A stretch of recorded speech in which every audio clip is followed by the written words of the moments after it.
Rất vui được gặp lại bạn ở buổi thứ 6 của khóa học. Ở bài trước chúng ta đã học về điều gì, các bạn còn nhớ không? Đó chính là công thức cội nguồn cuộc sống với một sơ đồ xanh đỏ tím vàng thế này này. Từ công thức cội nguồn cuộc sống, bạn đã biết rằng mọi vấn đề trong cuộc sống đều bắt nguồn từ chính chúng ta. Thế giới hình ảnh bên trong quyết định thế giới bên ngoài. Mong muốn thay đổi người khác là bắt đầu cho sự đau khổ. Mong muốn thay đổi bản thân là bắt đầu cho sự hạnh phúc. Bài học hôm nay sẽ giúp bạn tìm lại và sống với sự chân thật nơi chính mình. Từ đó, bạn sẽ có thể trải nghiệm một cảm giác vô cùng vi diệu khi chạm đến sự an vui trong cuộc sống. Để làm được điều đó, chúng ta sẽ tìm hiểu về cấu trúc con người trong bài học này, với những trọng điểm. Thứ nhất là hiểu về cấu trúc con người. Thứ hai là sự chân thật của con người là gì. Thứ ba là nhìn ra lợi ích của việc nhận thức được sự chân thật nơi chính mình. Và cuối cùng là làm sao để tìm lại sự chân thật nơi chính mình. Nào ta cùng bắt đầu nhé. Có nhiều cách gọi về các thành phần trong một con người. Cấu trúc con người ở đây là một khái niệm bao quát.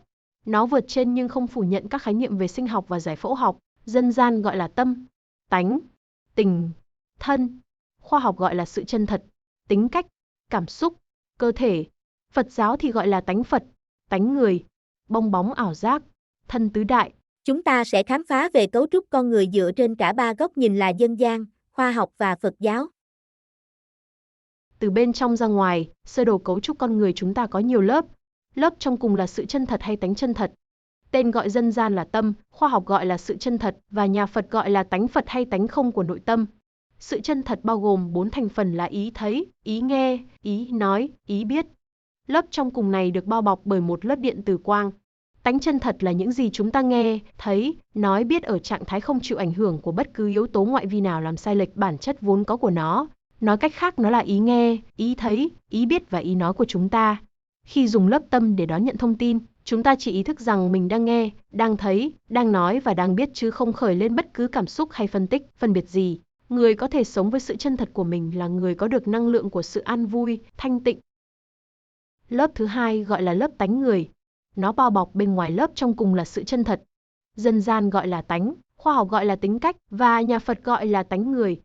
Lớp tánh người này bao gồm 16 tánh tiêu biểu của con người và được bao bọc bởi một lớp điện từ âm dương. 16 tánh này gồm có thọ, tưởng, hành, thức, tài, sắc, danh, thực, thùy, tham, sân, si, mạn, nghi, ác, kiến. Trọng điểm của 16 tánh người là tham và tưởng, từ đó tác động tới các tánh còn lại. Mỗi tánh người sẽ có mức độ biến thiên từ âm đến cân bằng và dương, từ đó thể hiện tần số rung động điện từ nội tâm của chúng ta. Sự phức hợp của 16 tánh người ở các cấp độ và mức độ khác nhau sẽ tạo nên tính cách của mỗi con người trong cuộc sống. Vì thế tánh và tính là hai từ ngữ có ý nghĩa hoàn toàn khác nhau. Xưa đến giờ, chúng ta vẫn thường hay đồng hóa khái niệm của chúng. Chúng ta dùng lớp tánh để phân tích phân biệt và đánh giá một thông tin mà mình tiếp cận. Chi tiết về từng thứ tánh người sẽ được phân tích kỹ hơn ở bài học tiếp theo về 16 tánh người. Lớp thứ ba là gọi là lớp tình theo dân gian, gọi là cảm xúc theo khoa học hay bong bóng ảo giác theo cách gọi của nhà Phật. Nó được tạo nên từ sự phức hợp của 16 tánh người ở các mức độ và cấp độ khác nhau, 84.000 bong bóng ảo giác đại diện cho những cung bậc cảm xúc đa dạng. Trong đó, thậm chí còn nhiều cảm xúc mà tâm lý học còn chưa thể gọi tên hết. Chúng ta dùng lớp tình để đối đãi và thể hiện cảm xúc với mọi con người, sự vật, sự việc mình tiếp xúc.